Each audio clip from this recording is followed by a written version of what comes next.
Welcome to the Wordy Pair Podcast, your go-to hub for all things writing, world building, and the occasional dive into the weird and wonderful world of fiction.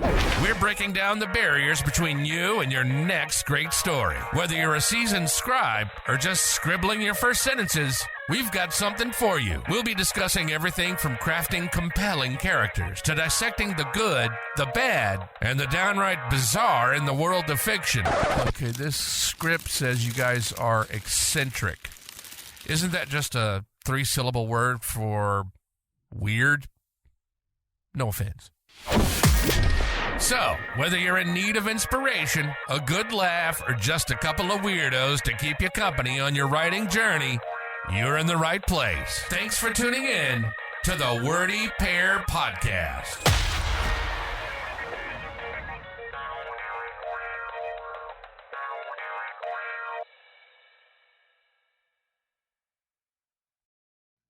Hello and welcome everybody to the Wordy Pair Podcast. As always, I'm Rudy. And I'm Justin. And we're going to be talking today about the value of going or being indie as far as authorship goes. And there's some current events that are happening right now as we're recording this that kind of brought this to the forefront. Justin, you may want to fill us in a little bit.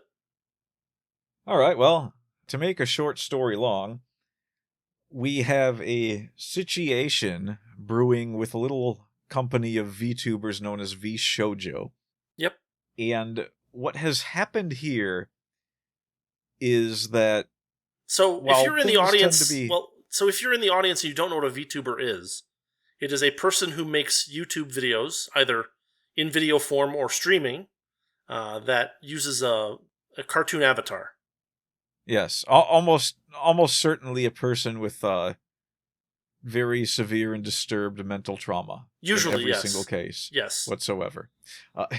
But no, they're fun to watch, and sometimes, and there are companies that group people together that do this and kind of form these corporate sort of entities that provide, VTubing entertainment to the masses. Well, so, because you're using a cartoon avatar, you need constant service. You need new outfits for the avatar. You need new animations for the avatar. You need new backgrounds because you don't just have a camera pointed at a wall or something like that. So there's a lot of infrastructure in being what's called a VTuber that requires a lot of people to kind of work together in a lot of cases.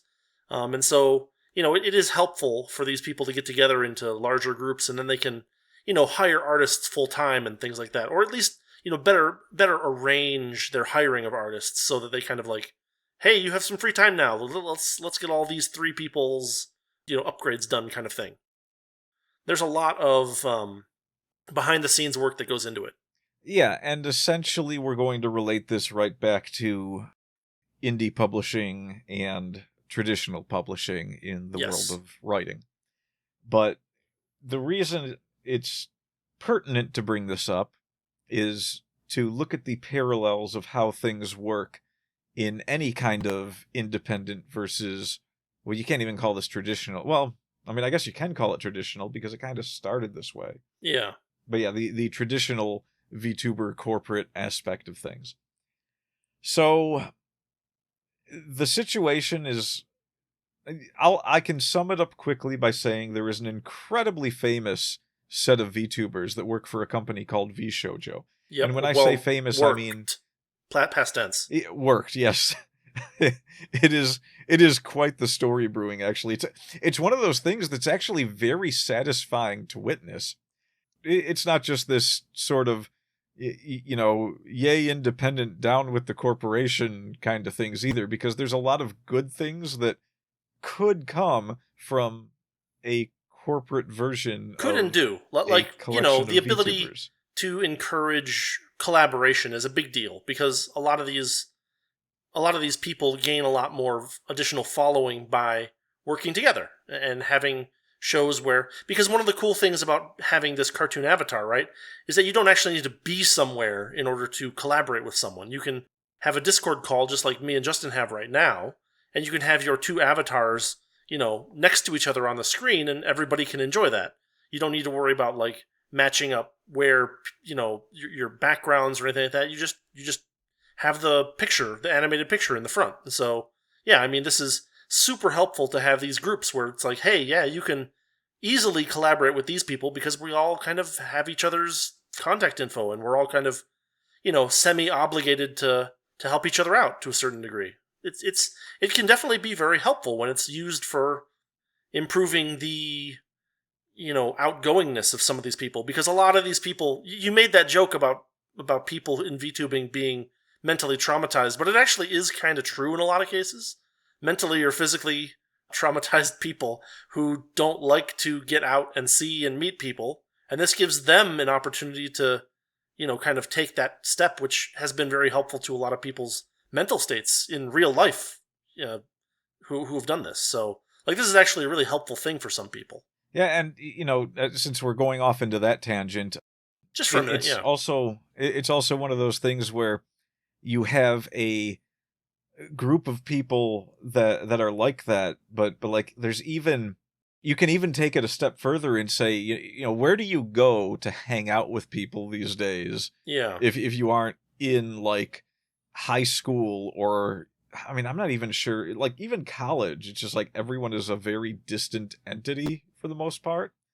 I'm sure there's a lot of that, yeah, friends that form, but there's just you go anywhere nowadays and you don't really meet people that you end up hanging out with right in a lot of places anymore. And this of course is largely because you can go anywhere that you want to, and you've got your phone with you, so you can talk to the people you already know no matter where you are. Yeah. And a lot of the impetus for meeting new people disappears when everyone is doing that. So yeah, this can be a thing where it's like a community building thing where you get to meet and hang out with people that you didn't know before, and you can do it without having to jump in your car and go find a place where you could, A, find people to hang out with, or B, get robbed. Yeah. So like a bowling alley. Yeah, a bowling alley, a perfect example, or an IHOP. Yeah. Wait, is it IHOP or is it the Waffle House? It's one of them.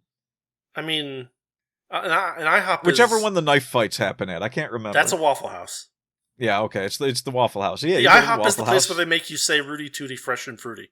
And they've never made me do that. Well, that's just because you haven't ordered one. Why would I order something called Rudy Tooty Fresh and Fruity? Have you ever had one? Apparently not. They're delicious. Oh my god. Do you get a discount because your name is Rudy? No. That's a failing on their part, I think. I mean, it's technically Ruty, like ROTIE, but, it is close. Yeah, but I mean, everyone says it Rudy. Yeah. And I think that warrants something. The next time I go, I could ask. It's going to be an episode in itself. What happened when Rudy asked for the Rudy discount? Thrown out of the IHOP. Into a Waffle House, into the middle of a knife fight.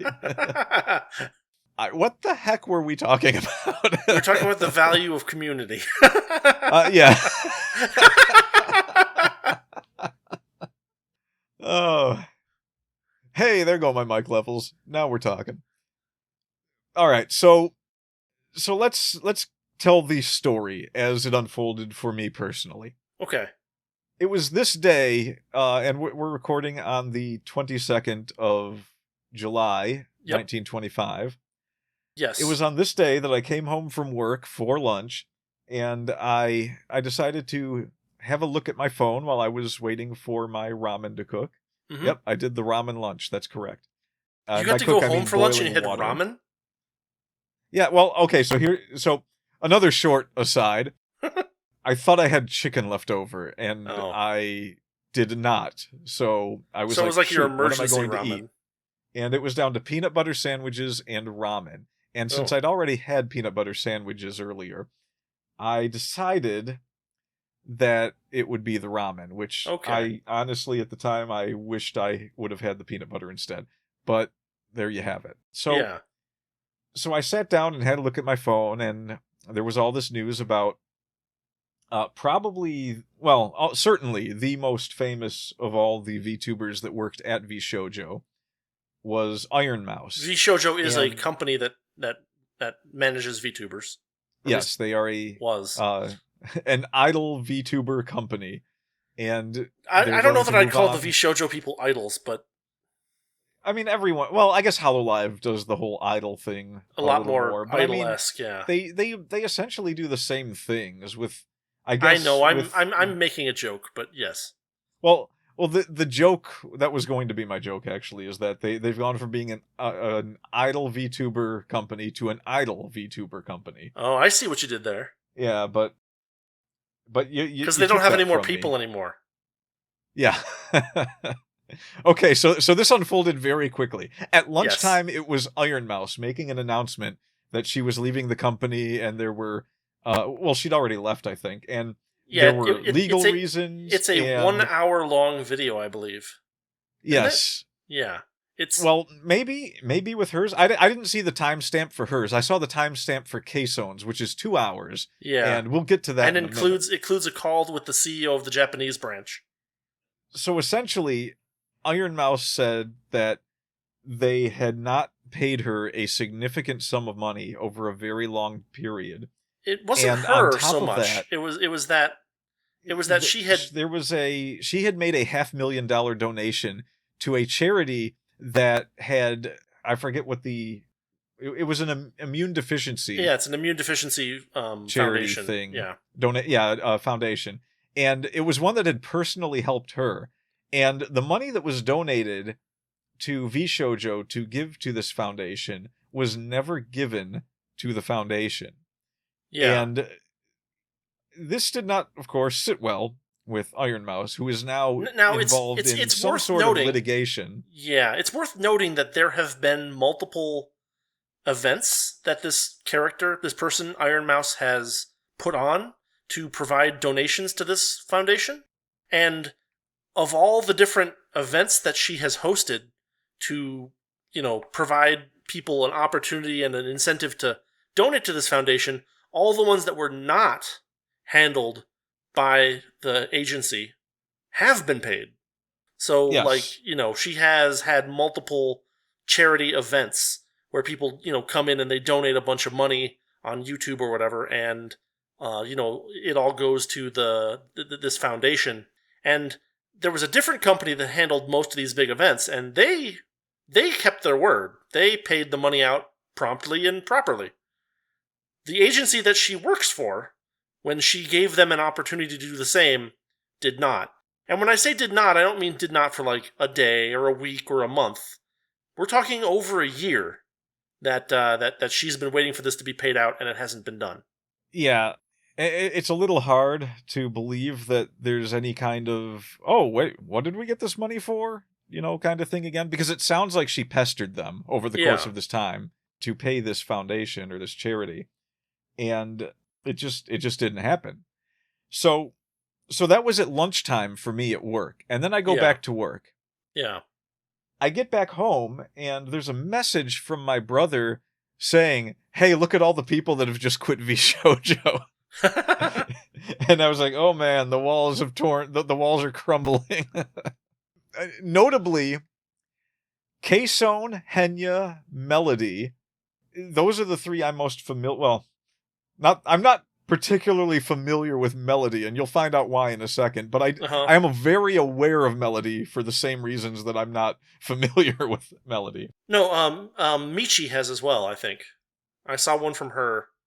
Oh, it's almost everyone. It's a the large one dude, Kuro. He just announced on Twitter before I sat down to do this with you. I've never actually heard of him. I don't know everyone at VShojo, but I sat down at Twitter, and in my feed, I just saw this message from a guy named Kuro that says it'll be nice to join all these indie VTubers or something like that. Yeah. And I didn't know who it was, so I just wrote back yo to this person. And like 5 messages later, I'm just scrolling through looking for fodder for this, for the show. Yeah. And I see someone mention, oh yeah, it looks like even Kuro left VShojo. So I was like, oh, that must have been who that was. So a lot of people are leaving. I think Zentreya wasn't with VShojo. Zentreya sure. I think is Phase Connect, but Zentreya chimed in on something. Sure. To do with VShojo.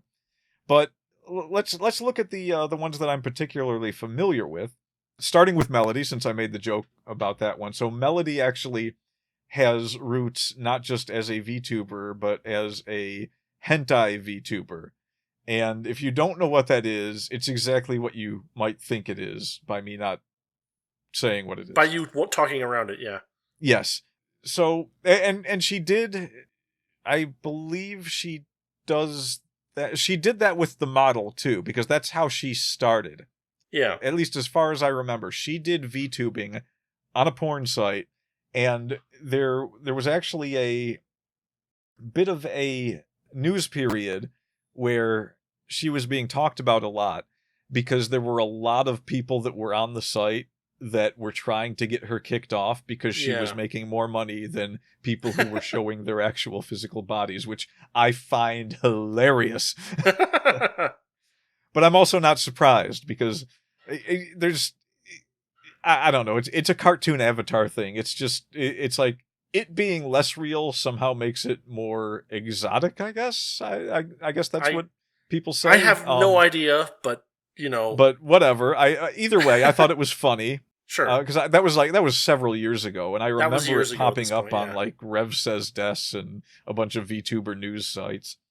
So she came to VShojo, and of course, you know, they probably got in contact with her and asked for her to show up because the edginess surrounding her character was probably a big draw at the time that she joined the company. Yeah.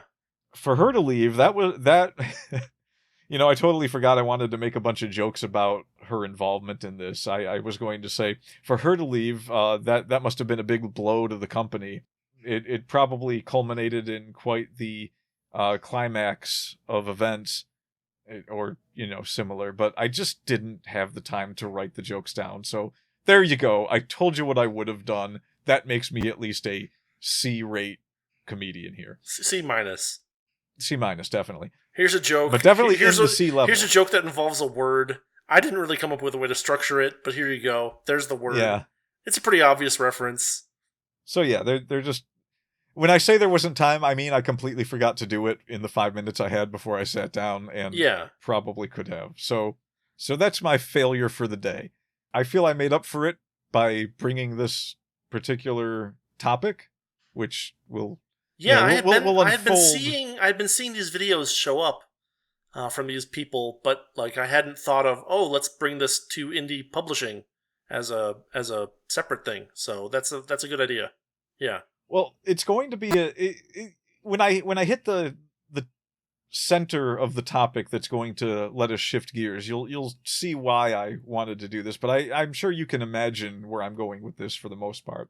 There's a couple of nuances I didn't mention that might be worth talking about, but you know, this is one of the more famous members of VShojo, and I don't know exactly how much of her leaving had to do with her own personal experience, or if she was doing it because of the other people and their experiences. But I know that the only other real semi-knowledge I have on it is K-Sone going live on her stream. And I didn't have time to watch it all before we did this, but I watched a 5-minute clip that was basically her saying that, yeah, she's leaving. They've owed her a significant sum of money as well. She was actually planning on leaving this month anyway, and she didn't even know about the whole Iron Mouse situation. So when she found out about it, she decided that, yeah, it's time. She was going to wait till the 31st, I guess, because they have not paid her since September of 2024. Oh, apparently. Wow. And she is one of the biggest VTubers there is, which means that's definitely a 7-figure sum that she has not been paid. For those who aren't in the VTubing scene, K-Sone was originally K-Sone. And I know that sounds weird, but she created K-Sone as a VTuber in her early career.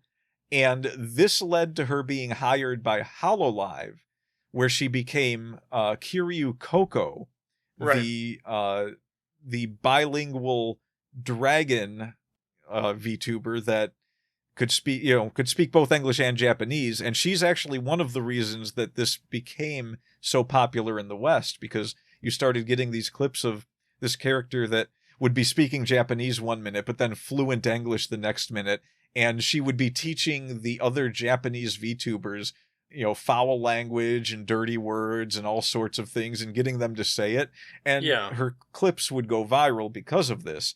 And since she would also do things in English regularly, those clips also started going viral.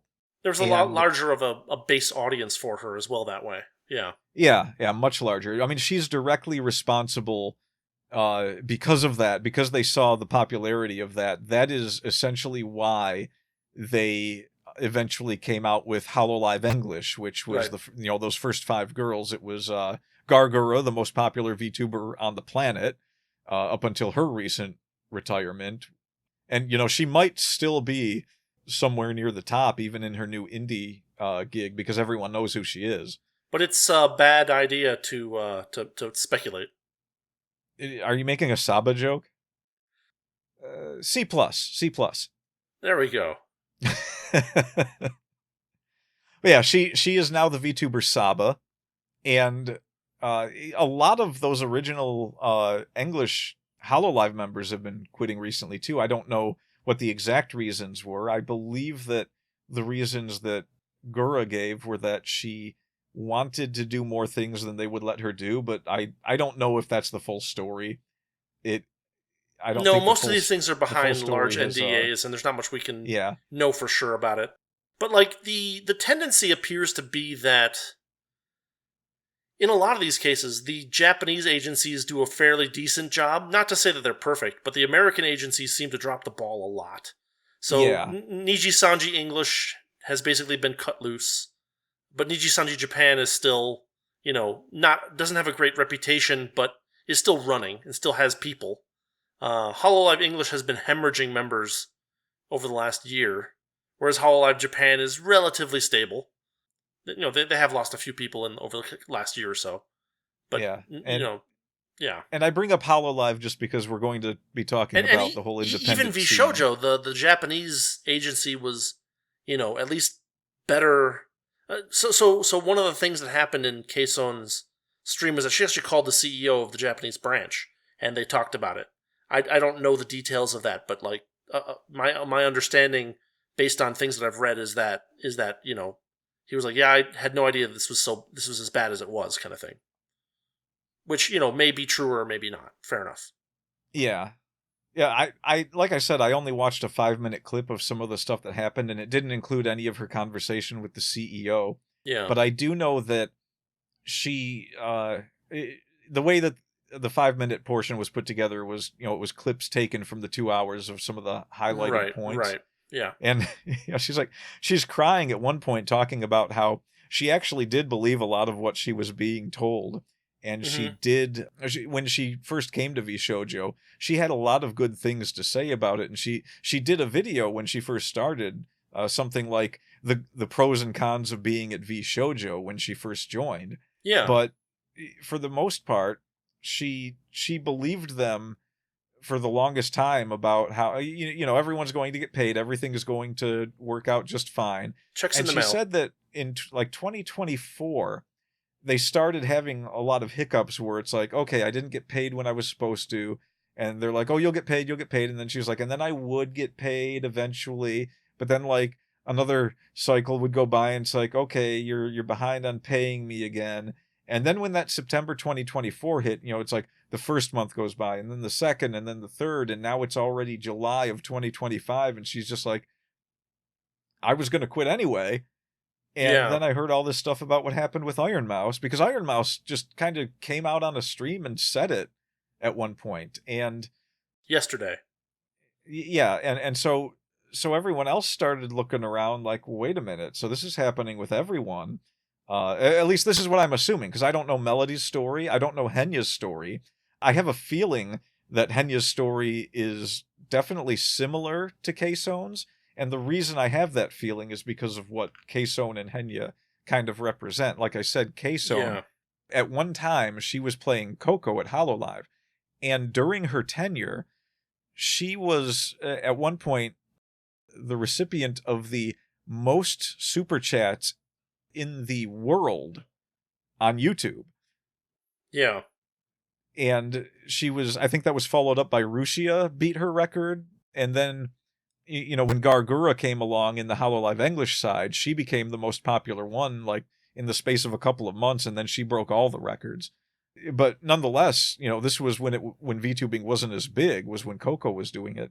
And she was the one that kind of made a lot of it happen. So she's a pretty big deal in the scene. Like, right.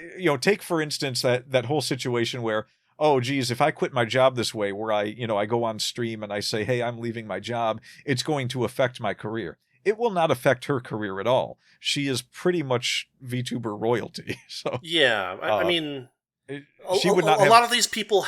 I mean, a lot of these people have, distinctive voices and distinctive, kind of senses of humor and things like that. Game types that they like, and so whenever these people like leave one particular position, they usually, not always, but they often show up in an independent capacity somewhere else. And what happens is that the audience, a significant chunk of it, which is unusual in internet terms, right? Like, if you quit a blog and then go start another blog somewhere else, you'd be lucky to have a 5% conversion rate. But VTubers seem to balk that trend a bit, and they get a pretty significant turnover of old fans becoming new fans of the new persona. Yeah. Yeah, and which is not to say that it's 100%, but it's like, as opposed to 5%, it's 20%. Immediately with the numbers kind of growing in a gradual kind of way. Yeah, so when Gargura left HoloLive and became Saba, I believe she earned her silver YouTube button in her first stream. Yeah, something like that. Yeah, so... But the silver YouTube button is 50,000, so that's not... Like, Gargura had, 4 million, 5 million subs at the end, so... Yeah, but she's already over 1 million now with Saba, so it's... Yeah. So like I said, 25% is way bigger than 5%, but it's not 95%, is my point. Yeah. I mean, it could be up there for all I know now. I don't really... So, I like VTubers, but I'm not actually subscribed to many of even my favorite ones. I tend to just look them up on YouTube when I feel like watching them, because the honest thing is, if you go and watch a 2 to 5 hour VTuber stream, it's largely boring. If you actually go there, you're there to be there for the live show, to chat with people, or to... send a super chat to support the VTuber. Well, there's also maybe a lot just to of have it on VTubers as that have background a rule.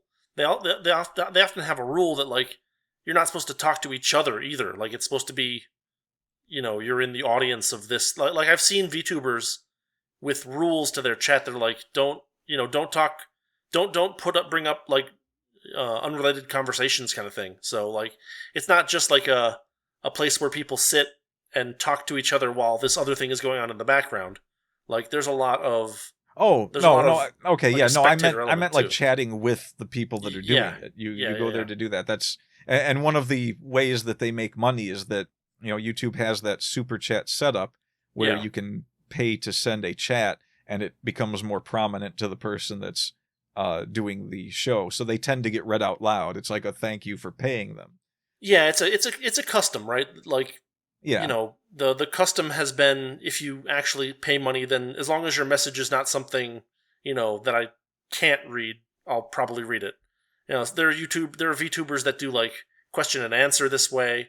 There are some that just but you can't self-promote. It's a weird set of customs, but it works pretty well. Right. And it's also something that you might like the VTuber, but you're not going to sit there and watch a 5-hour stream, so it's on for background noise. That could be the case too. Or maybe they're playing particularly a game that you care about or something like that, so you watch that particular stream. That's another... Yeah.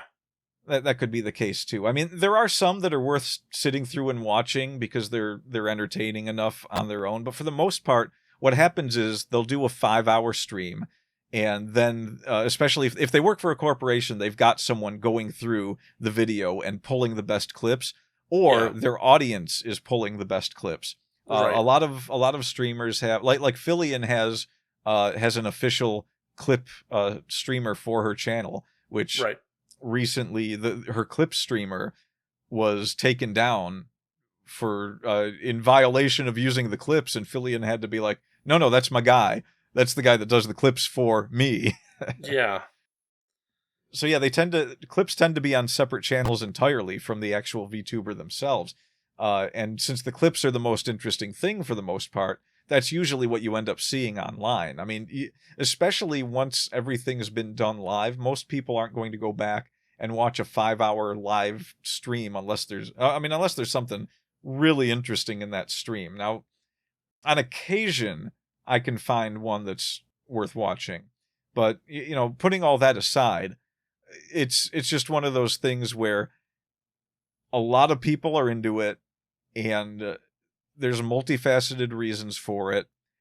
And you have these characters like K-Zone, who was in controversy already over... There was a situation where she ended up having to leave HoloLive because of one stupid little thing that she said in a stream that the entire country of China took offense to. Yeah. So she ended up having to leave and go back to K-Zone, which was her original VTuber, and then she ended up joining VShojo. I tell that story just so I can go and tell Henya's story very briefly.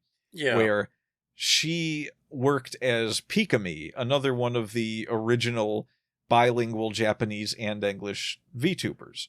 Yep. And for a totally different agency too. Yeah, for an agency called VOMS, which is much smaller than a lot of these other ones we've mentioned so far. Yeah. And it's another kind of moment in time for VTubing where this really small-time VTuber blew up, probably because of Coco, to be honest, and the whole bilingual thing, where Coco was getting a lot of people in the West interested in VTubing. And so naturally, if they found anyone just searching for more VTubing stuff, one of the first ones that would start to spread out would be another one that could speak English. And this was Pikami. So Pikami and Coco kind of grew like wildfire, which is one of the reasons that several years ago, Pikami finally left VOMS because, I mean, to be honest, VOMS is still my favorite of all the VTubing agencies. And everyone else at VOMS, with the possible exception of Tomoshika, and even Tomoshika to quite an extent is not well known. Whereas Pikami had blown up into this thing where it's like, if you said Pikami to people who watched VTubers, they knew who you were talking about. Yeah. Whereas if you said Tomoshika or... I can't even remember the names of like the other couple that it's like 7 people, but you would know Pikami, you wouldn't know the rest of them. And so eventually I think what happened was that when K-Zone first left HoloLive and became K-Zone again, she started doing a lot of work with other VTubers. She was independent during this period.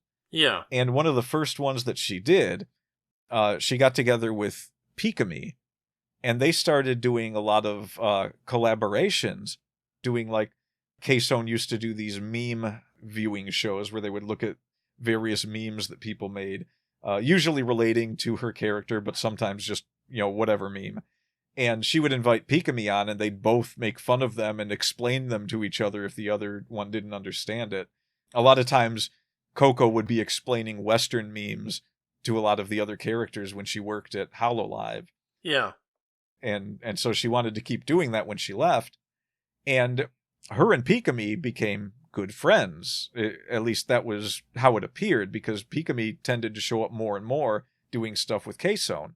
So when K-Zone joined VShojo, I think she still occasionally did stuff with Pikami.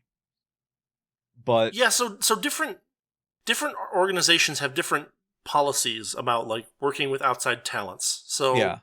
HoloLive is pretty closed, honestly. Like if you're in HoloLive, you can collaborate with HoloLive talents, but really it's very hard to get permission to collaborate with people outside HoloLive.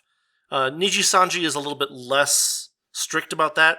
And then, VShojo was very unstrict. You could collaborate with whoever really would collaborate with you. There was no, you were encouraged to collaborate with other VShojo talents, but, it was like, yeah, if you want to collaborate with some indie or some other person, feel free. It's your show. Well, yeah, like Henya from VShojo collaborated several times with Pipkin, Pippa, and Tenma from Phase Connect. Right. And, since we're on the subject of Henya anyway, because eventually, I believe that K-Zone convinced Pikami to join her at VShojo, because Pikami was a big enough name that, it would have been easy for K-Zone to say, hey, this is a major talent that people would love to see over here. I don't know if that's what happened. This is just my guess from the timetable of everything that happened before Pikami left VOMS. But Pikami eventually did leave, and of course everyone was sad to see her go because she was the biggest thing at VOMS. Well, Pikami kind of got bullied out of VOMS, honestly. Yeah, there was that whole situation too, where she wanted to play Hogwarts Legacy, and she didn't even actually play it, but like a bunch of nut jobs on the internet started like basically attacking her and trolling her and stuff like that, and so she basically was like, I can't. Effectively, VOMS, from what I understand, VOMS wasn't being quite supportive enough of her and like having her back, and so she was like, I can't do this here anymore, kind of thing. That was my understanding of the situation. Yeah, that's as far as I remember it. That's pretty much the entirety of what went down. Well, I mean, it's not the entirety, but that's the gist. I don't think I got any details wrong. Yeah, not as far as I remember. It's been a while since I was viewing all that stuff, but yeah, that sounds about right. And she left VOMS, and I don't think it was even 3 days later that this new character announced they were going to have at VShojo called Henya. And it was very obvious from day one who this was, because Pikami has an incredibly distinct voice. Yeah. Pikami and K-Zone both have very distinct voices. There's a lot of people in the VTuber scene that have distinct voices, but I would say that there's also probably a good number of VTubers that do a voice for their character, but like a lot of them also just kind of have their own kind of semi-natural or natural voice, and they just use that. Yeah, and I believe that Henya pretty much uses her natural voice. I don't know how much of it she like cartoons up, but well, it's not so much her voice as her verbal tics that. Yeah, that like her tendency to sound like a tea kettle when she laughs at a really high pitch. Yeah. The nice thing about VTubers is it does something that you can't see all the time on television or on streaming or anything, where the characters develop organically, and so a lot of the canon for the characters comes from the things that happen on accident or are just things that people observe on the outside, such as Subaru being called a duck. She tended to have this laugh that or this way that she talked that sounded like a duck quacking, and so people started accusing her of being a duck. And from there, it was just, she ended up with a duck icon, and there were memes about her being a duck. There's pictures of her bobbing for food underwater like a duck. It's fantastic how this stuff plays out. Yeah. But, Henya, of course, she might have her own reasons monetarily for leaving VShojo. Like I said, I haven't seen her say anything about it yet. If she has, I haven't watched that. Yeah. But I do know that she's very good friends with K-Zone. And I think it's obvious that when you have like the top people at VShojo, like K-Zone and Melody and Iron Mouse leaving, and Henya being one of the top talents there as well, if 3 of them leave, one of them is probably looking at that like, this is a sinking ship, and I've probably had my problems here too. I wouldn't be surprised if Henya. Well, you got to think about it from a strategic perspective. If they were being tight-fisted about paying K-Zone, were they going to be super attentive about paying Henya? Probably not. Yeah, it's probably easy to say that K-Zone and Iron Mouse were the two biggest talents there. Yeah. I can't really think... Iron Mouse in English and K-Zone in the Japan branch, for sure. Yeah, and, of course, Melody for reasons. But yeah, easily, like, if K-Zone was someone that they would snub, it would not be surprising that they would snub Henya, because they would probably be viewing Henya as, oh, well, she's just the one that came from VOMs, and so she's not as big a talent as K-Zone. So yeah, I would not be surprised if she had her reasons too, but it kind of seemed like this whole Iron Mouse thing just snowballed it all. Like even if they were all planning on leaving...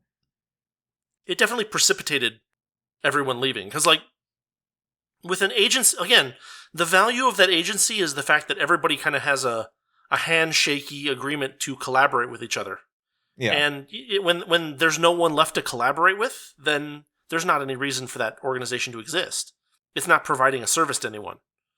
Right. And that is probably a good segue into talking about indie versus non-indie. Now, I'm going to need to make sure that I put a channel, or not a channel, but a chapter on the YouTube version of this so that people can come here immediately. But, yeah. Yeah. 42 minutes in.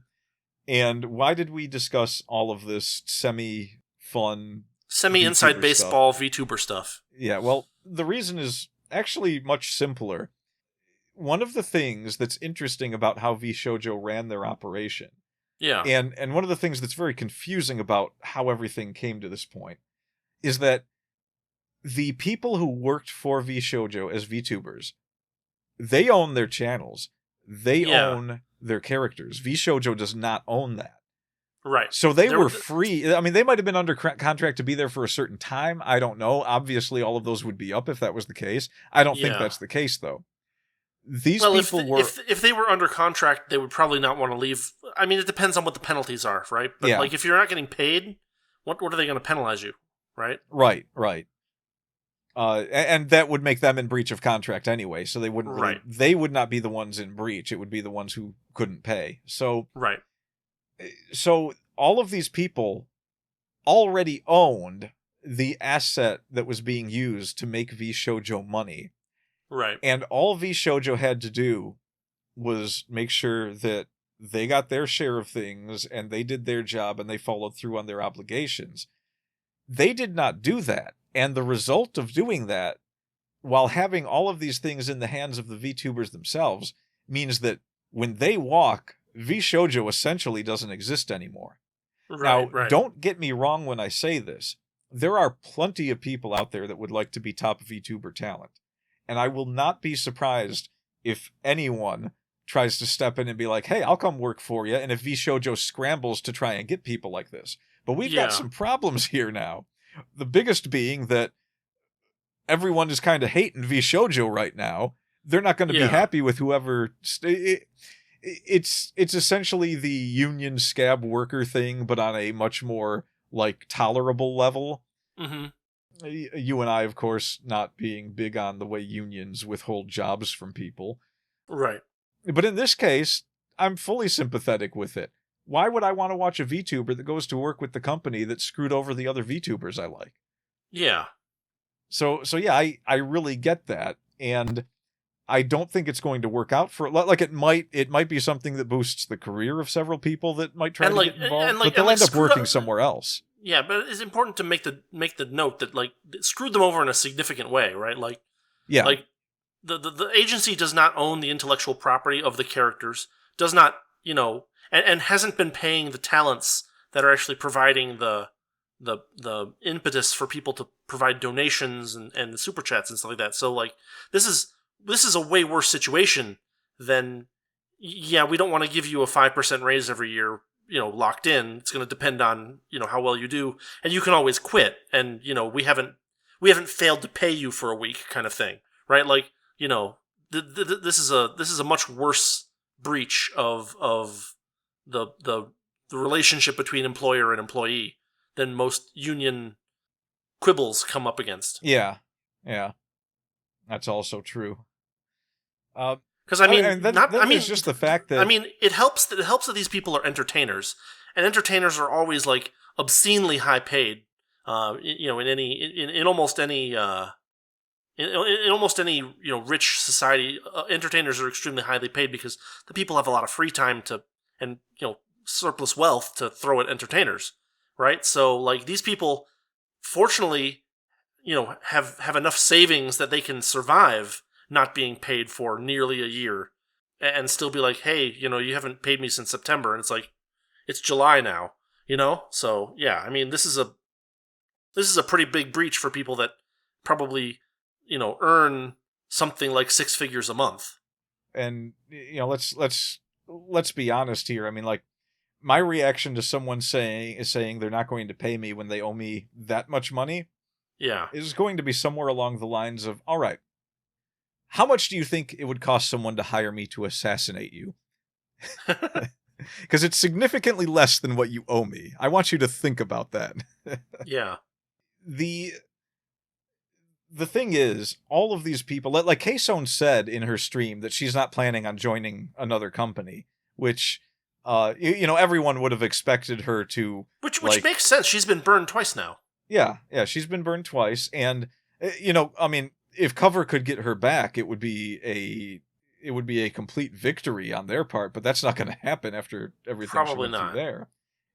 And like, where else would she go? Phase Connect. She has her choice. She's she does have her choice. Top 10 in the world talents. So like, if she picked a company and said, I want to work for you, then they'd probably just be like, sure, right? yeah. But she may not, and that's again why we're trying to get this back to writing.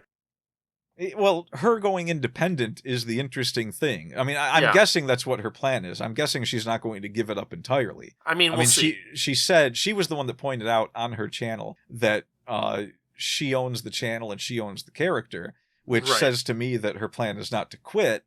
It's just to leave VShojo. Sure. Or I mean, that could have been just, like reassuring everyone watching that the other people wouldn't necessarily be disappearing. I don't know, but it sounds like she's not planning on stopping. Well, so like, for the...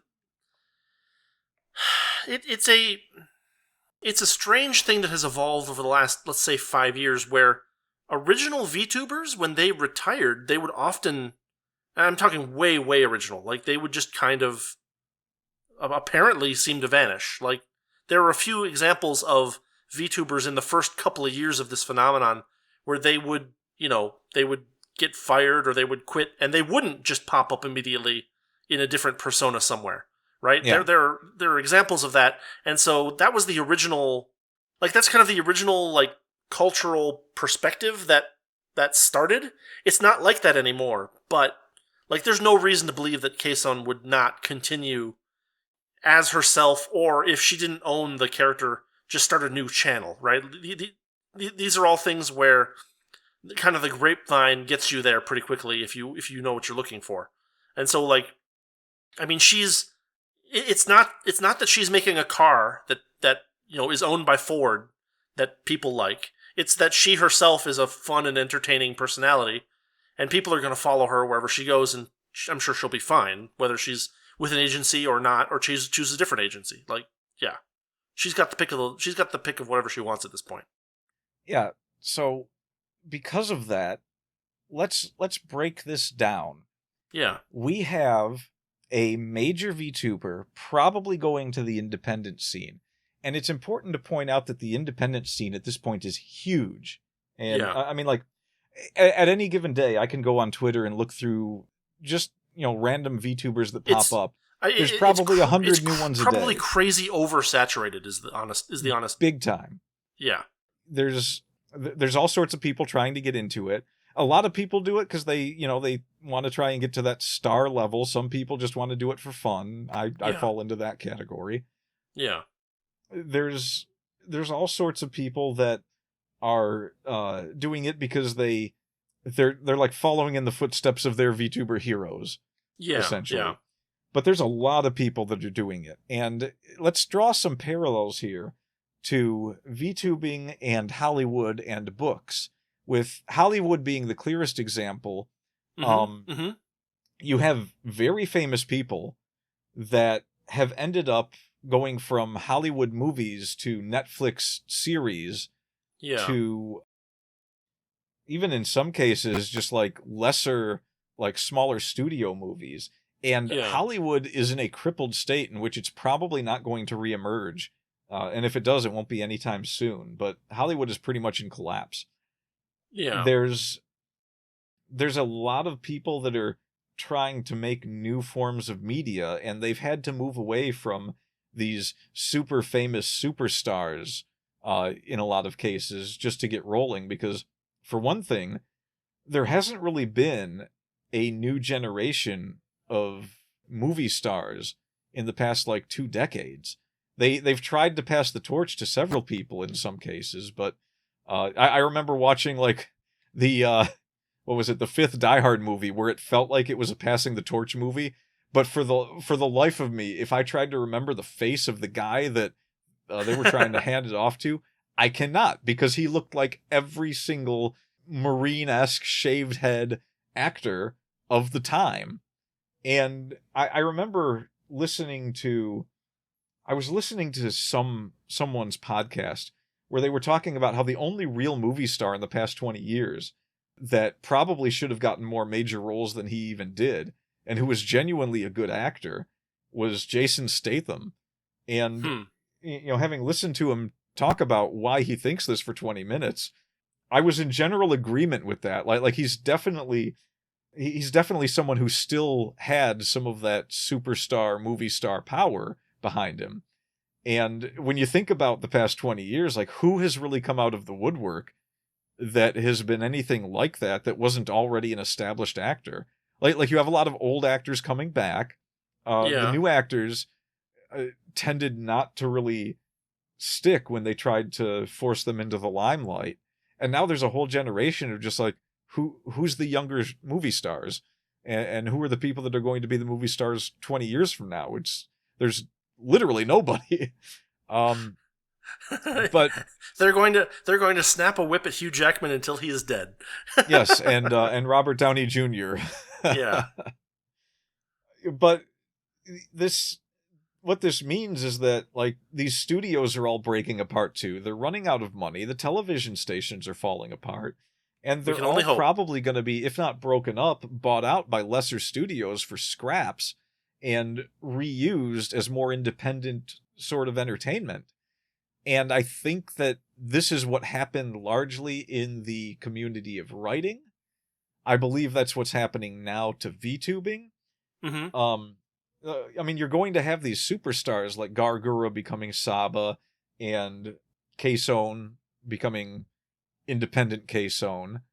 But with this saturated market that you're talking about, what's going to happen is you're going to have not this super high level of these multi-million-dollar, superstar VTubers. You're going to have like there'll still be like the big stars that are making very good money, but it's going to like sort of bounce and even out into this more like there's going to be a ton of people who just don't make it.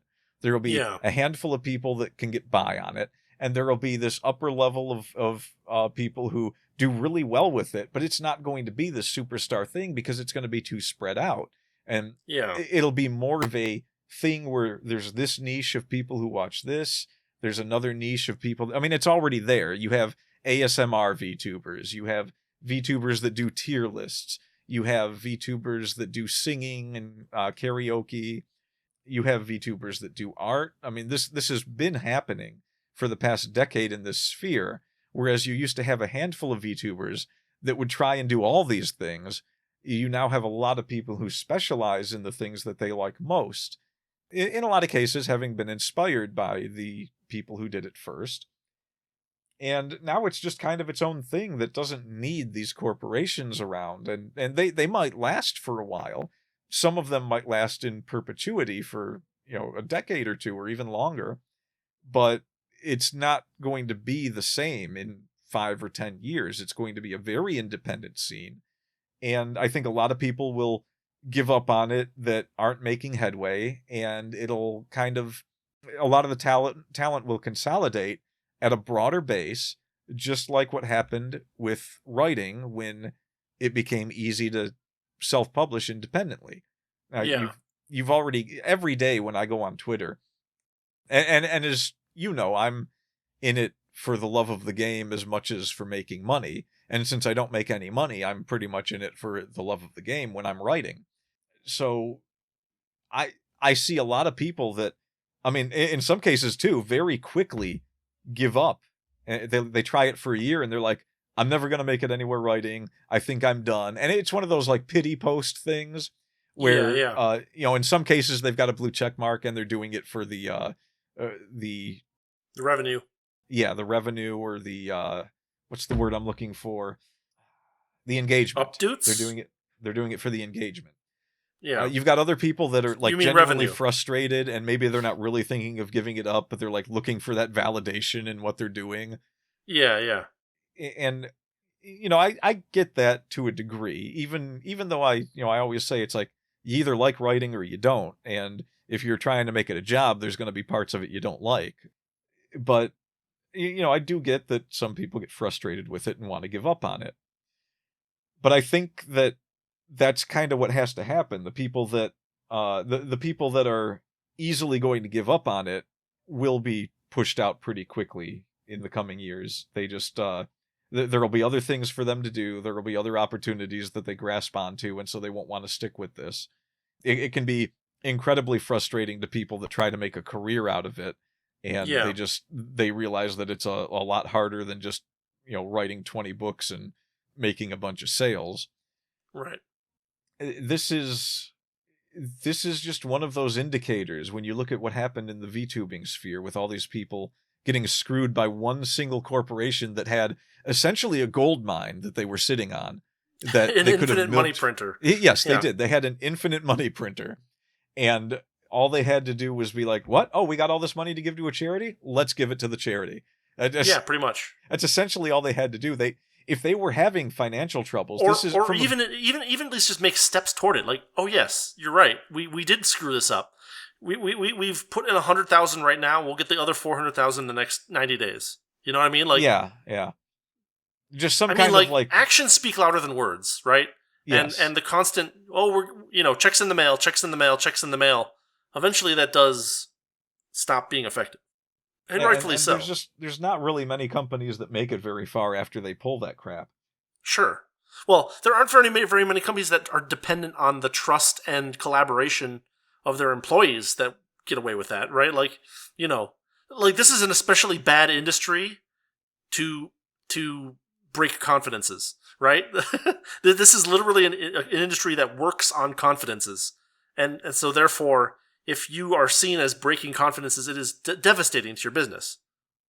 Yeah, and I mean, this is pretty much the end for VShojo. This is I don't very even likely know, yes. I'm not sure if the Japanese side will survive this, but it certainly VShojo English they're done. Just like, you know, Niji Sanji English is pretty much done. I don't think they dragged the Japanese side down with them, but the Japanese side in their case was very separate from the English side, from what I had viewed. So yeah, I guess we'll see. But VShojo is done. There's no way they can even move forward with all the talent that just left. We're talking probably 90% of their revenue. Yeah, and you know, Iron Mouse alone may have been, you know, 30 to 50% of that. Yeah. Iron Mouse is so famous by compare. She's probably the only VTuber I can think of outside of HoloLive that comes close to how famous Gargura was. And she's been on podcasts and YouTube channels with the most famous people in the spheres. I mean, she was on Asmongold's channel several times, I think, doing things with him. She's one of the ones that did the 3D live concert stuff. She did, I think But has she done Rogan yet? I think so. I think she did Rogan. Was Iron Mouse on Rogan? Hang on, I'm going to check. She might have been. Oh, unless man. It was like a fake video or something that I caught wind of. Oh, she's from Puerto Rico. I didn't know that. Yeah. Let's see. She originally planned to be a soprano. That's pretty interesting. Let's see. Joe Rogan. I don't see anything about her being on Joe Rogan. That might have just been a meme I came across. It probably was a meme, yeah. I can't find any evidence that she's ever been on the Joe Rogan Experience, but that would almost be something you might expect from someone like her. Yeah, I mean, she has been in a lot of. She won was it Streamer of the Year or YouTuber of the Year award thing? I don't know, but yeah, I think last year. Which was a big deal because half the people there were like, "Who the heck is this?" Because most of them didn't know anything about VTubers.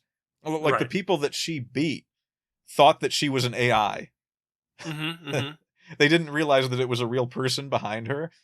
That's how little they knew about her, and yet she's so huge in the actual sphere of YouTube for anyone that knows anything about the existence of VTubers. There's a lot of names like that, and all of these people, if they stopped working for companies right now, they would enjoy plenty of career opportunities in the independent scene. I mean, Yeah. Pipkin Pippa could leave FaZe Connect today and she'd be fine. Sure. She became famous in the independent scene. She's actually one of the standouts because of that.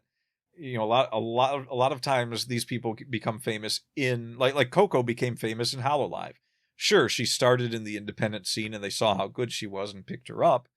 Right. But with Pipkin Pippa, it was like she was already famous before she ended up in FaZe Connect. Well, more famous than K-Zone probably was when she went to Hololive. Yeah. But that of course can also be attributed to VTubers being more infamous as a concept at her time. So, and I mean, this phenomena has been something that's only arisen in the last like 5 years. Kind of like that's for worldwide fame. Yes, I mean if we like, go back all the way to remember, Keys in an Eye, that was what 2010. Yeah, something like that.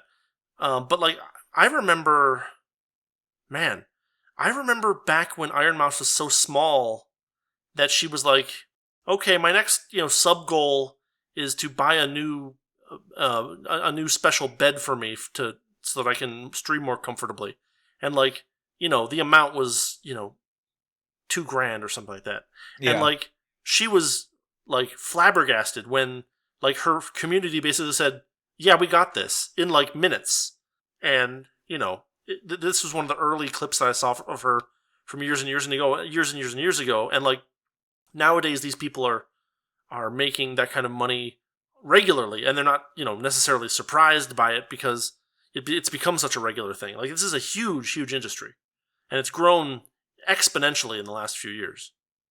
Yeah, I mean, I feel like it's a pretty good form of entertainment too. I mean, I don't do much with mine, but I sit back and think about what I want to do with it sometimes. Like I thought about maybe turning it into an audiobook channel where it's just like, yeah, why not just read the stories here? Yeah. There's a lot you can do with it. It's an entertainment medium it takes you and places you in an avatar form on a screen where you can perform actions that you normally wouldn't be able to do in front of other people in ways that are a little more interesting than just here's a screen, here's the image that you get to see while whatever is going on. It's like, it's kind of like, I kind of imagine the Mystery Science Theater crew sitting in front of a theater and making fun of movies, and it's like, that's something that VTubers can do, and they've done it. Well, yeah, yeah. I mean, playing video games. That's the Tom Servo and Crow were avatars for people who were making jokes. Yeah, they were essentially the VTubers of the analog day. Yeah, they were hard copy VTubers or something. Yeah, they were the original 3D VTubers. But I mean, you see what I mean with the connection of this VTuber thing happening and all of these famous people going independent, and then this is what happens with writing, where even Larry Correa, who was a writer, went independent recently. Yeah, he was writing for Bane Books, right? Right. And a lot of people liked Bane, but I mean, I don't know the details of what exactly was going on there. I just know that at one point Larry Correa came out and said, "Oh yeah, I'm going to be publishing this book under yada yada," and everybody was like, "What?" yeah. It's like, wait, aren't you with Bane? It's like, no, just doing this one book, and then the next thing you know, he's doing multiple projects outside of Bane. And I think a lot of people are doing this. Even the famous people are starting to catch on that, the limitations of working as a writer for a traditional publisher in terms of the time that you have to release books, how much content you can release at a time, the demands that the publisher have for everything you put in content-wise. Just the delay between you writing something and it actually being published through traditional channels can be more than a year. Like, it's crazy. Yeah, if Larry Correia writes a book and submits it to Bane, I mean, he doesn't have to submit it; they'll take it. But even then, it's like, okay, well, we got to go through this whole process, and we have to check this, and someone's going to have to read this, and then we're going to publish it this way, and we're going to look at how we're going to do this. I can go to Amazon with any of my books right now, have it published tonight, and then have a printed copy ready to go by the next day. Kinda, but yeah. Well, I mean, you can. It takes. There's like a turnaround of like a couple of days just for them to be able to run off the copies, but you can have it ready to go in one night, in one sitting. Yeah. If the book is finished and you've got a cover, all you have to do is go to Amazon, upload 2 files, and then make a couple of selections about how you want the print versions to be. And voila, you have a digital and a paperback and a hardcover book all ready to go in a single night. You just have to write it beforehand. And you don't have to follow any real rules when you do it. I mean, if you want to fail miserably, you can not do any editing and you can leave a bunch of typos in and not use punctuation. You can go that route if you really want. But I mean, the point is, you have all of the power to sit back and say, all right, I can do a good job at this, so I don't have to worry about what any publisher is going to want out of the end product. I can write exactly what I want. It's on me to make it something that someone will want to read. And I mean, that should be a better feeling for people than I feel a lot of people take that as. Like, a lot of people worry about that too much. They're like, no, I need a traditional publisher because there's just so much I can't do by myself. And at some point, you have to ask yourself, well, the number of things you have to learn to be able to deal with a publisher is probably equal in measure to what you have to learn to be able to self-publish. Yeah. So you're going to have those hurdles either way. And more, we can see that the risks of dealing with publishers and companies and all these other people who, more often than not, it turns out their self-interest their self-interest should outweigh your self-interest. It's kind of how business works. Your self-interest outweighs the company's self-interest. Their self-interest outweighs your self-interest, and you have to meet at that middle ground. But we see too much of on both sides, really. But for the case of talking about independent publishing, these companies whose self-interest so far exceeds what they're willing to meet you with halfway on, that they're not worth dealing with in a lot of cases. And even places that I thought, even in the most recent years, I thought, hey, if someone had to deal with HoloLive, it's probably not that bad. I mean, there have been hiccups in the past, but how bad could it be? And I'm not even necessarily saying that it's bad, but I know that their top talent said, peace out, I'm leaving, and it's, it doesn't seem to me that this was a case of someone who was like the Hollywood movie star trope where, they think they're too good for everyone else. Yeah. That didn't seem like the case to me, especially how everyone else always talked about her that knew her. It doesn't seem like this is a hoity-toity person saying, I'm too good for this company. I doubt anyone would really leave HoloLive and say they're too good for the biggest VTuber company on the planet.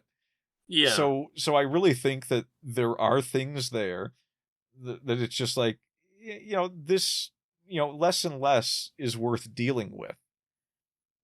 And that's not to say that these things don't have their place. You and I have said this before, where a publisher does do things for you that make writing easier in some cases. So if you find a good publisher, it's worth having. But you don't need to do that anymore. You don't need to worry about... And publishers can also make it easier for you to do things yourself that are more effective because you have a publisher. Like, there's value to it, but at this point, so much of so much of what makes any of these kind of creative outlets work is, personality and, internet, like social media, talk. There's no large quantity of capital that you need in order to publish a book anymore, and so the middlemen that did that originally, that owned the printing presses and such, and the large stacks of movable type, they had value then, but their value is diminishing. And so, number one, don't be afraid to, avoid that route if you don't think it's going to work for you. And number two, if you do go that route, make sure that you understand that in order for it to be as advantageous as possible, you need to treat it differently than authors did 50 years ago. Yeah, every industry to some degree is an evolving industry, but we've seen a lot of upheaval in the past 15 years for writing.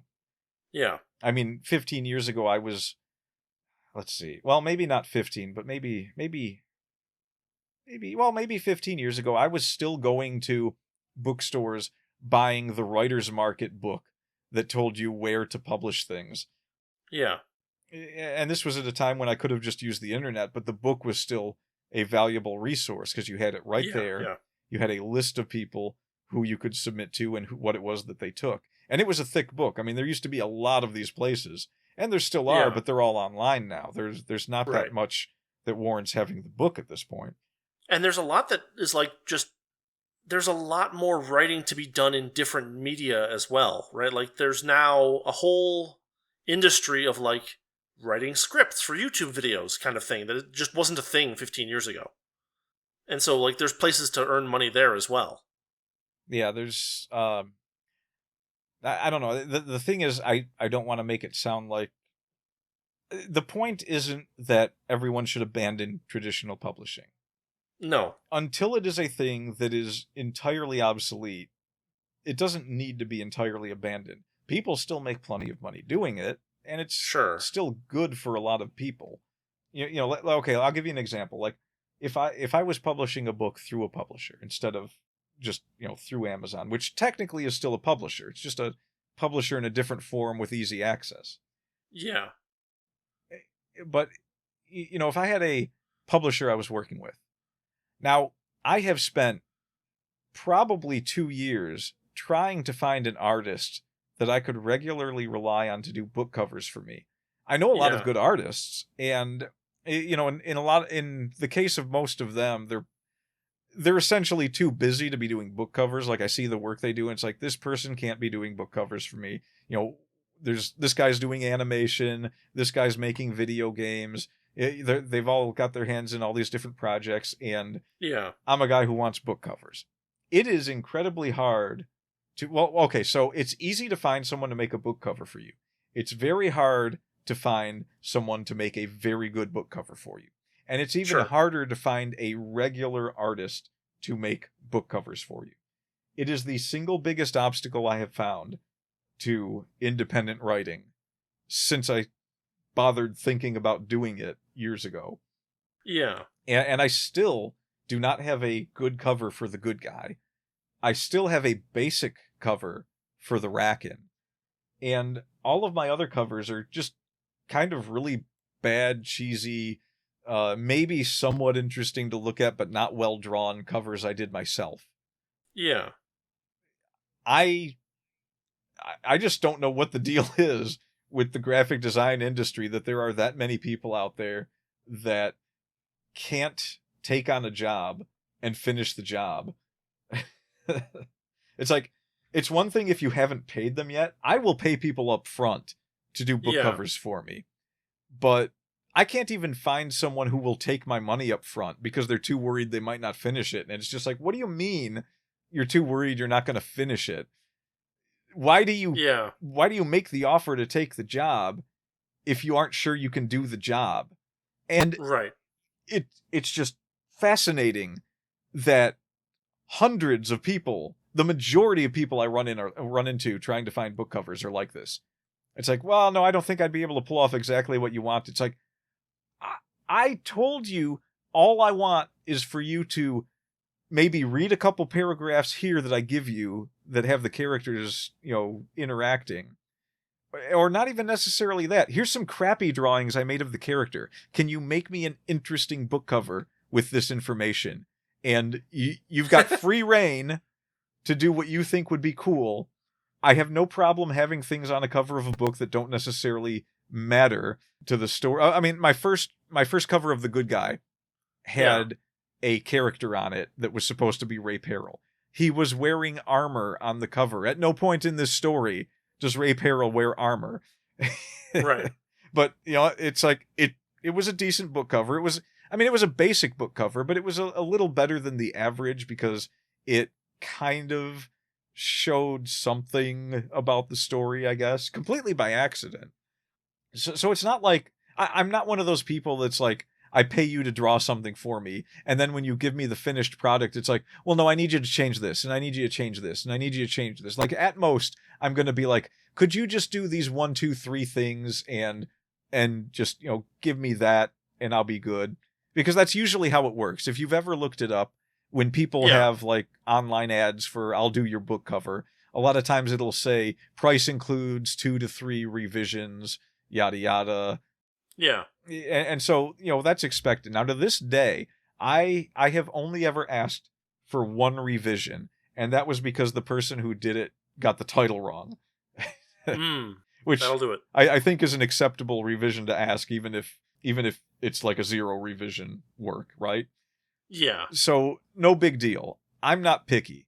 I just want something that someone will look at and go, ooh, that's a cool cover, and have it close, have it like reasonably related to the material that's in the book. So, well, good luck. So yeah, there are things that a publisher can be good for, but this is kind of the point. A lot of times these publishers, these companies, they're falling short on doing what needs to be done for. And in the case of VShojo, it's not like you have a writer who is coming to you and saying, "Hey, this is what I need so that I can write a book that can make us both money." And a lot of times a publisher will probably be able to work with you in that. Now, I know there's a lot of publishers that lately it's been like, we're not going to help market you. And it's like, wait, why wouldn't you? It makes you money. but well, there's an element of that. I mean, in some senses, like, for instance, if you are willing to drive around the country and do meet and greets, probably a traditional publisher will be really good at saying, there's a bookstore here in, Hoboken, and there's a bookstore here in Walla Walla, and there's a bookstore here in something. And they'll be like, we can easily call these people, and they buy thousands of dollars worth of books from us every week. So we'll just be like, can you set up a table for this author to do a meet and greet on August 12th? Sure. Okay, we're done. You just set that up. Like, that's probably really easy to do with a traditional publisher. I guess I'm imagining, but, I feel like there's some logic behind it. Yeah. There definitely is, and that's a good thing. The point is that that's an advantage, is my point. Yeah.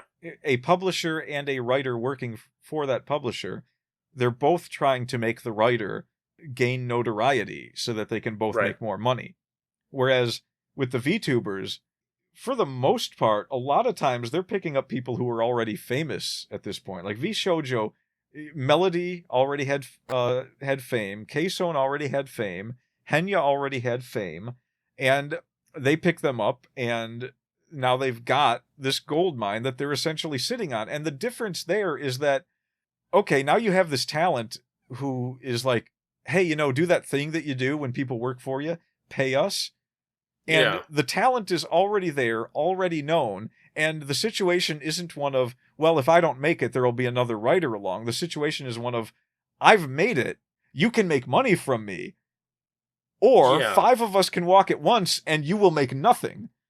Right. I mean, for the most part, a publisher won't fall apart if 3 or 4 authors that aren't making money leave. These people are already generally making speaking, money. The standard contracts for publishers are a lot more possessive than VTubers get at, say, VShojo.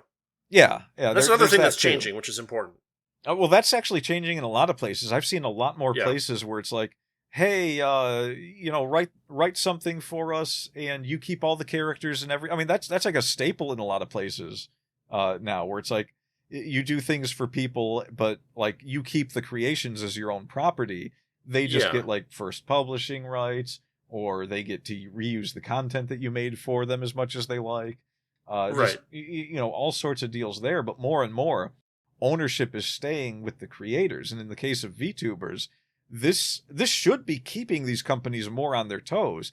This should be more of, I mean, it's a partnership at this point. It's not really a boss an versus an employer. employee. Right. They are the only funnel that you have for money to come in. To a massive fountain of money. Yeah, to a massive fountain of money. It's not like we're authors. It's funny because all they really need to be able to do is manage money and manage appointments. Well, this was feels that way. Yeah, this was the last point I wanted to make. Their job is essentially secure the sponsors, do some of the, you don't even have to do that much advertising. They're on YouTube. Their channel is on YouTube. You can advertise on their channel and make more money. But, you've got to secure sponsors, and you've got to organize events, and you've got to make sure to give money to charities when people give you money to give to charities. It's very simple accounting. That's an important part, yeah. I mean, I am tempted to just go to VShojo and be like, just put me in charge of your accounting for like half a year, and let's get things sorted out. Maybe we can get these people to come back, and maybe like point at these 4 or 5 people here. It's like you, and you failed at your jobs miserably. You're out of here. Whoever's in charge of VShojo EN should be gone. Yeah. But it's like, give me the accounting for a year. You couldn't possibly have screwed up so badly that you're not making money with these people. I want to see what's going on here. Who took off with all this money? That's my first question. Yeah. Someone definitely took off with money in this case. It certainly feels like it. Allegedly. There is so much money in the people that they had that I find it impossible to think that there wasn't some serious embezzlement going in on someone's part. Like if someone got a bunch of fancy cars all of a sudden that they shouldn't have. And I'm not talking about the VTubers. I'm talking about the people working at the company. No, of course. But like, it's funny that like average people these days are so bad at managing money that this is actually like, this is kind of plausible. Like, oh yeah, we just got, Uber every day. And it's like, you realize how much Uber costs, right? No, I just charge it to the card. It's like, that was $40 a day for a 20-minute drive. 2 ways. Do you have any idea how much that stacks up when you have, 7 people? Where it's funny, but like, yeah, just people don't know how to manage money, and like, it's so easy to spend money these days that you can do it without even thinking about it. So there could be some of that too. I mean, in the case of the amount of money that these people are making for this company, it's a situation where it's like you should have a vault like Scrooge McDuck and an idea guy that sits outside the vault and looks at the money inside every day and says, what events can we organize using some of these funds that will make us more money using our talent? Right. And I don't think they were doing that. I really Probably don't. Not. I think that not even necessarily embezzlement, but I think that there may have been some of this going on. Because we've seen it in Hollywood about a dozen times now, and I wouldn't be surprised if it was happening in VTubing, where you have some people that are like, oh, you know what would be a cool event to do? This really big expensive event that in no way is going to bring us in more revenue than we've spent. But that last sentence, they don't even consider, like they aren't even aware of it. They just assume that the money will come from somewhere and they'll be able to refill those coffers, but the event would be really cool to do. And so I think some of that might have been going on, and it was just someone who didn't understand that you have to expect a return on your investment when you're running a business. I really genuinely feel like that might also be the case. But I also feel like someone somewhere was taking more money than they needed. Possibly, yeah. Just the fact that someone would be asking you to pay them what they're owed for that long, and you wouldn't just be like, oh, I'm an idiot. I'm spending wrong. I need to give you money so that we can continue making money from you. Right. That should have been an easy one. Should have been. But anyway, that's the thing. It's like all of this is pushing people to be more independent minded, I guess. I didn't even bring up video games, but it's happening there too. But and really this is not a bad thing, because I think these corporations that aren't good with money are just making it so much worse in terms of filtering the actual entertaining people from the people that are just managing to hang on and continue to collect a paycheck. There's a lot of opportunity for clicks and nepotism when you have big corporations running these things. Yeah. And envy and jealousy run rampant. That whole thing where they will hire an idiot from the outside rather than give a promotion to a good worker on the inside because they're worried it will create jealousy. Mm-hmm. Which is the stupidest thing I've ever heard, because it's like, well, don't you think that people are going to be angry and jealous over the fact that a person who can't do the job was given this position above them? You should be worried that good talent would leave your company, not worried that other people will be angry that good talent is high up in the company. Rewarding good work is usually a positive transaction to have, as opposed to rewarding bad work, or not rewarding good work, or rewarding randos when good work is being done. Yeah, and I think there's too many people who are like cowards running these businesses. I think that there's too many people who aren't willing to sit down with the people they work with and be like, all right, here's our situation. Like, we're not making as much money as we were. We might have made some bad spending choices. We have to cut here. We have to try doing these things instead. We maybe have to try a promotion here to bring some of that capital back. But we're just having trouble getting you paid for the moment. We're going to do everything we can to make sure you get what you're owed. And we just need a little bit of help working out the kinks until we can get back to where we're stable again. I think that, obviously there's going to be people that are going to say, well, this isn't acceptable, I'm going to leave. And I think that's a big worry that these people have, but that's the cowardice part of it. You're in a business. Yeah. You got to be braver than that. You got to be able to step in and say, hey, we're going to do what we can, and we understand if that's not good enough. We're in an agreement here. We owe what we owe, but, we will make this a top priority. And I think that you would have much stronger foundations as a company if you were willing to do things like that. And that just doesn't seem to be the case anymore. It's just, you don't say anything and then your talent leaves and then you die. Yeah. So yeah, independent scene right now is pretty strong in a lot of areas. It's really strong in VTubing. It's really strong in video gaming. People look at the VTubing independent scene and they're like, oh, it's kind of a joke. But it's like, no, people are making a living doing it. That might not be people making millions like the people at the corporations. But I mean, if I could make a living off of doing that instead of what I'm doing now, right? I'm leaning towards that. Yeah. So what do you think? Final thoughts on, did we relate this to the importance of the independent scene at all? I mean, we did, in kind of a whirlpool-esque method that is going to be very hard to actually get anybody to actually pay attention to. But we'll see. Maybe this will be the biggest episode ever because we talked about VTubers. Who knows? Well, I mean, that's an easy thing. You just put the couple of VTubers' names in the title that we talked about and make sure that the algorithm sees it as talking about the controversy, and it'll probably easily be the biggest one you do. But as horrifying as it is to say that, it is probably true. Yeah, unfortunately, I think this is one time that we should do it, though. I think we should. Yeah, sure, we can give it a shot. Do something like that. Normally, so when I name my YouTube videos, I pretty much just give it whatever name I feel like at the time, knowing full well that is pretty much killing the video. Mm-hmm. But like I said, I'm only there to do that for fun. Yeah.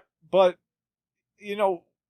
I, honest to God, think we have to have, if not the funniest, probably the most, consistently entertaining dialogue for a writing podcast that you're ever going to find. Maybe. I mean, we get some decent laughs out of this, and we talk about a lot of various things. So, and it's essentially, I know that it's both of us that do this, But you pretty much invented this. Oh, well, okay, so I guess it's fairer to say that you pushed to do the podcast more than I did. Well, sure. Like we both kind of sat down and were like, well, what should we do it on? And I don't remember if it was your idea or mine to do the writing podcast, or if it just kind of came out of an amalgamation of ideas we were throwing around. Yeah. But I know you wanted to do something at one point, and we kind of switched it up from the movie reviews. Well, the goal was to do something a little bit more regularly than we were doing the YouTube videos that were also podcasts, just on a more varied set of topics. Yes, and the lore, of course, is that true lore too. It had to be yours, because if you've paid attention to any of the VTubing I've done, I am horribly inconsistent. That was why I had you do 10 weeks of episodes before I even started publishing them. Yeah. Well, we did have enough hiccups to grind it down to having only one excess episode, and then we had to play catch up again. So yeah. But that happens. Yeah. And my situation is one that it doesn't really allow for consistency at the moment. So this hour or two that we do a week is just barely fitting into me being able to pull it off.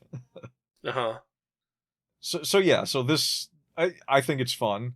Every time I've ever had anyone say anything to me about the Wordy Pair, the first thing they usually say is, "Dude, you guys are just the witticisms and the dialogue, the back and forth is just incredible." And well, we've been doing this for a long time.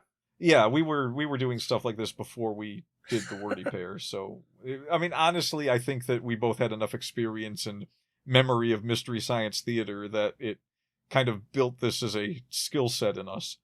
We had a good group of friends too, sure, where we would joke around like this constantly. Yeah, exactly. Anyway. Indie industries and creativeness going indie, and controversy with VShojo and Iron Mouse and Henya and Project Melody and yada yada yada. Fun times. Agreed, and I'm always willing to talk VTuber stuff. Yep.